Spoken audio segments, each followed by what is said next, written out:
Hey everybody, and welcome to an overview of post-classical China, also known as like medieval era China. We're going to be taking a little bit of time to introduce you not only to China, but to this unit as a whole and how we're going to be looking at post-classical China. So we're going to be looking at China from about 600 CE-ish to about 1300 CE-ish, and it's going to set the stage for the next couple of weeks as we look at art of the era in order to understand, well, what does a golden age look like in China? You'll also be taking notes for this assignment in a OneDrive jam, so you can go at your own pace if you need to pause the video as I move along. So why are we doing this? Well, we need to have a counterpoint. A lot of times the medieval era, so this 500 to 15 era time gets called like Dark Ages or just Middle Ages, and it's oftentimes associated with feudalism. And in Islam and in China, we see very, very different realities. We see golden ages, flourishing of art and culture and politics and science in both of those societies. So while it may have been a little bit local and kind of chaotic in some areas, not in Islam and not in China, certainly. It's also going to be an opportunity for us to look specifically at art and what does art tell us about a society and its golden age. It's also going to set up our next unit when we look at Indian Ocean trade, because China is going to be one of the sort of anchors of a number of trade networks. So to kind of preview what we're going to be looking at, we're going to see history sort of repeating itself here.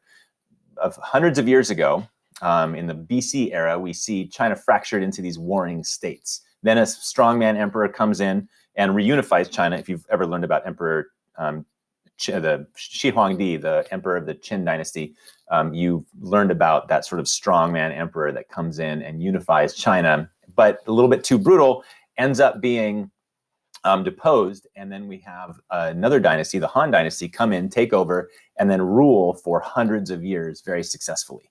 So we're going to see a repeat of that, because China, after the Han dynasty collapses, is going to be fractured into competing states.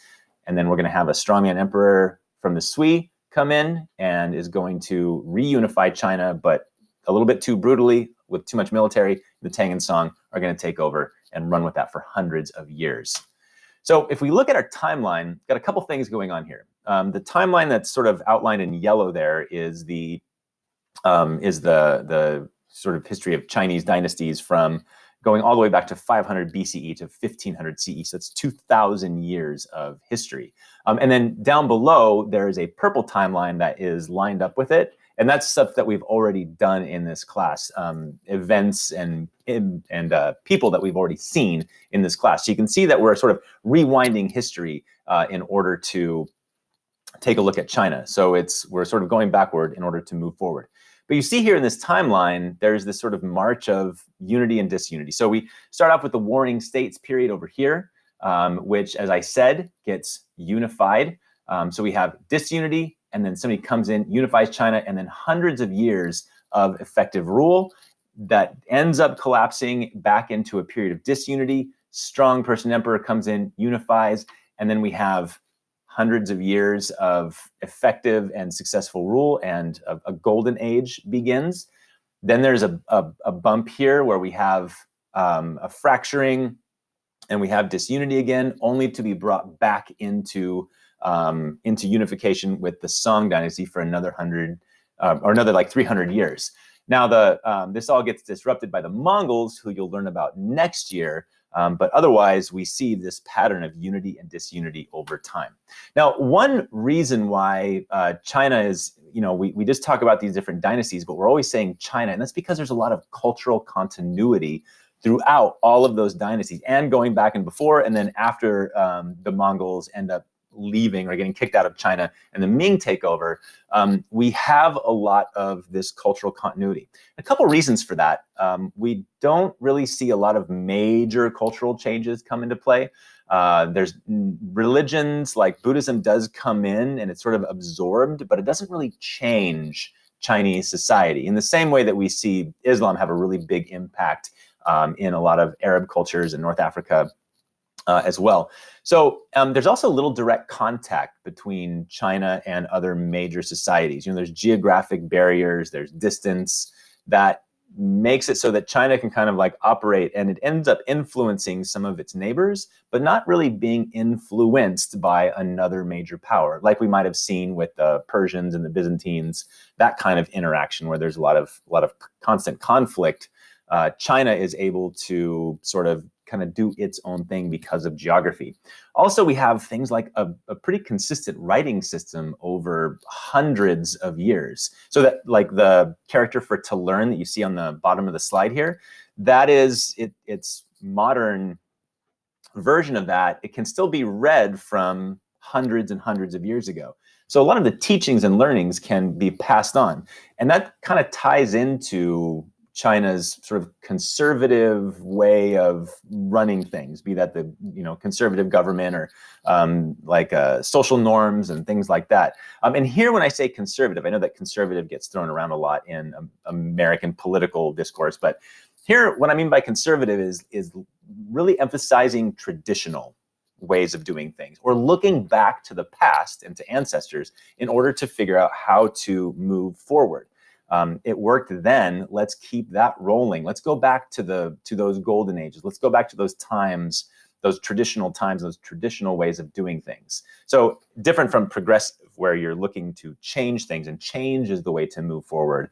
Rather, here we're going to look back to the past to inform how to move forward. And so this approach is going to, for China, it works very well, and it's going to set a foundation for a golden age of Chinese culture and stability for hundreds of years, especially when we look at Confucianism and Taoism and sort of the different ways that like the bureaucracy is informed by these approaches. So we're going to get more into that over the course of this unit.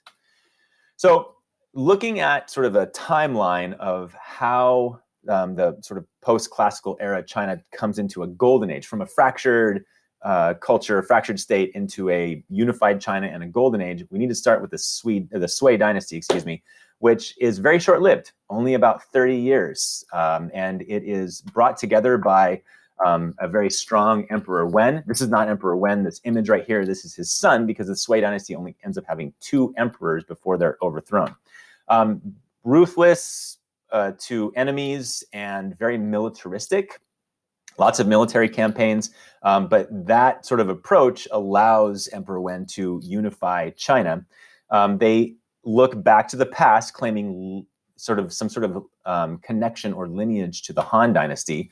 Also, they're going to be promoting Buddhism. So that's something that's kind of new, but they see that that is a religion that comes to China about the Han dynasty, and so it sort of gains more influence, and so they fold Buddhism in, and it's going to continue on with the Tang dynasty as well. Also, they really start a bunch of really important infrastructure and unifying projects. If you remember back to Emperor Shi Huangdi from the Qin dynasty, they start building the Great Wall of China. They start standardizing coinage and weights and measures. So there's these little things that they do that are creating a foundation that allows for unity, and that's going to be carried on by the successor. For Qin, it was the Han, and for the Sui dynasty, it's going to be the Tang dynasty. So the Grand Canal is one of those that's going to help the Tang be so economically successful. They're also going to reestablish that examination system. So looking back to the past, where the Han dynasty was run with Confucianism as a foundational idea or belief system, well, they're going to reestablish that and move that on, and the examination system will then feed the government. It'll feed officials into the government, and also get people kind of on the same page for how to run things here in China. However, the Sui dynasty had a number of failed military campaigns, in particular to try to gain control of Korea. And so they incur all these financial losses, try to make up for that with higher taxation and some brutal rule, end up getting overthrown. And the Tang dynasty, or the Tang dynasty, ends up taking over. So there was some connections. The early Tang emperors have family connections to the Sui. But they end up taking over in 618, and they use the foundation that the Sui established to rule for 300 years, mostly successfully. And they aren't quite as militaristic, although that's going to kind of like ebb and flow. It's going to change over time. But they really build upon established and traditional beliefs. So they're going to take Taoism and Confucianism, and they keep on folding Buddhism into that as this idea of three teachings under the tongue. And we're going to talk a lot about religion in our next couple of lessons to see how religion and belief systems shape Chinese society. And this examination system that I keep talking about is something that's going to feed into the bureaucracy. It's going to feed officials into the government. And so they're also being trained on some cultural elements like poetry and painting. And so you're going to see from this examination system and from the education that feeds it, you're really going to see a blending of politics and art that we're going to be and religion that we're going to be taking a look at over the course of this unit. Real quick, just a little vocab check here. I've said the word bureaucracy a couple of times. Bureaucracy is a weird word. It literally means to rule by tables or to rule by desks. Bureau means table or desk, and cracy is that word that means to rule. And so the bureaucracy is like, think of it like departments. So the government is broken up into all kinds of different departments to more effectively rule or run the country. In America, it's the USDA for food at the grocery store, meat and dairy. The Food and Drug Administration is another one. So a lot of those acronyms that you hear about in the government, or the Department of Homeland Security, Department of the Interior, which does like national parks and stuff. So our government is broken up into a lot of different departments, and that's called the bureaucracy. Same thing with China, but there's also a linkage between the ruling class, the people that have power, the people that have access to education. They're the ones who are fed into the bureaucracy. And so the bureaucracy is also the elite class in Chinese society. And it's really all based on this Confucian examination system. However, even though I've talked about how the Tang are very successful, and they are, and we're going to look at the cultural flourishing and cultural and economic success of the Tang dynasty, it doesn't last forever. They try to keep up with military and building project expenses as they were expanding, but they have to increase taxes, just like the Sui did, in order to maintain those building projects and those military campaigns. And eventually, internal struggles and rebellions slowly chip away at their authority. And so China once again becomes fragmented, but for a very short period of time as groups are vying for power. And it's only about 50 years later, another strong emperor comes in and unifies China as one single entity again under the Song dynasty, which again goes for about 300 years. So they face incursions, especially from the north, from the Jin, who end up taking part of China over. So they get pushed down. And so the Song rule a smaller and kind of ever-shrinking empire while they're there, but still you have economic success, even though they are having to fight against those some northern incursions. But China still remains very, very prosperous and economically successful at this time. And they reign mostly in southern China, and they rule all the way until the Mongols come in, and the Mongols disrupt everything in China and beyond. So that's going to be what ends up bringing the Song dynasty to an end. So during this time, I've called it a golden age. And while Europe was mired in the dark ages of medieval times, we saw a golden age of Islam, and we're going to see that here as well, where we're going to see art and science and architecture and literature all flourishing and getting support. And we're going to see a class that's able to produce and enjoy all of these things. So what does golden age mean for China? We saw what it meant for Islam. So what does it mean for China? Well, first of all, we're going to see an economic boom that's going to happen in China under the Tang dynasty. First of all, if you're going to have an economic boom, it helps to feed people. And we're going to see a fast-growing drought-resistant rice strain come from Vietnam. At the same time that we're able to feed more people, there's the Grand Canal that was started by the Sui and is continued construction through the Tang dynasty.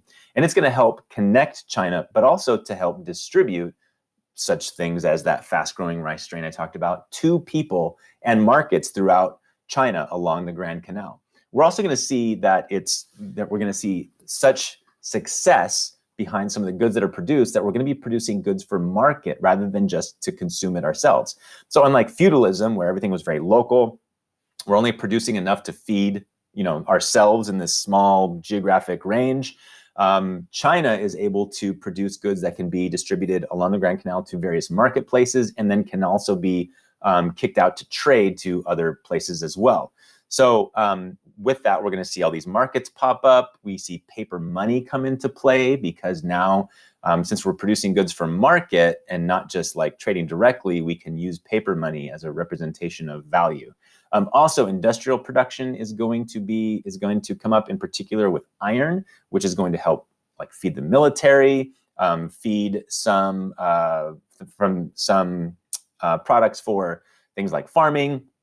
So it's only going to sort of a spiral up for China's ability to feed itself. And when you have people being like they're able to be fed and they don't have to focus on like farming and focus on things that are local, then you start seeing things like art and innovation come out of a society that's experiencing such economic growth.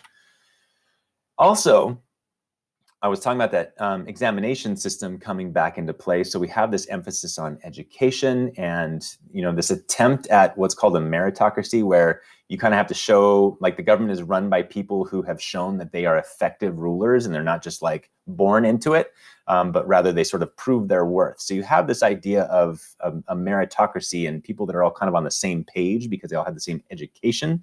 So that's going to help things run a little smoothly in the government. And we see, in addition to that education, innovations like movable type, which is a way to be able to do lots of printing and printing on a very large scale. We see the magnetic compass now being used for navigation. So the magnetic compass was something that had been around since the Han Dynasty because it was invented in the Han Dynasty, but now it's being used for navigation, and which is going to help expand trade. We see a flourishing of architecture. We see buildings larger than we'd ever seen before in the Song Dynasty. And we also see innovations like gunpowder during this time. Also painting and poetry, which as you see in this unit are going to be linked together. We're going to see that paintings are really like visual poems and poems are sort of written down or verbal paintings. And so these are going to be tied directly to Confucianism and Taoism, especially, maybe a little bit of Buddhism in there. It's also going to bring politics and nature together. So there's going to be this emphasis and bringing things like Confucianism, which is tied really to the political realm, and Taoism, which is more that natural realm. And these things are going to be brought together through poetry and painting. We have this whole class of these scholar officials that came out of the examination system who are going to be producing all of this work. So we'll be seeing that here in this unit. So to review, we see a pattern of unification following a fractured China, and that's present also in the medieval era, as we see that happen a couple of times. And we see also strong Sui emperor unify China, but is going to lose rule, just like the Qin emperor did, or they're going to lose power because of harsh rule. And so there's going to be another dynasty that takes over, and they're going to run with that foundation and experience a flourishing of culture and arts and science and innovation and learning. Most success was enjoyed by the upper classes who were able to take those examinations and get the education by them. And they're going to establish this leisure class of poets and painters, artists, architects who are going to not only be able to produce a lot of these goods, but also be able to consume them. So that's a quick preview of what's going to happen in this unit over the next like 5-6 days or 6 classes. Hope you enjoy, and thanks for listening.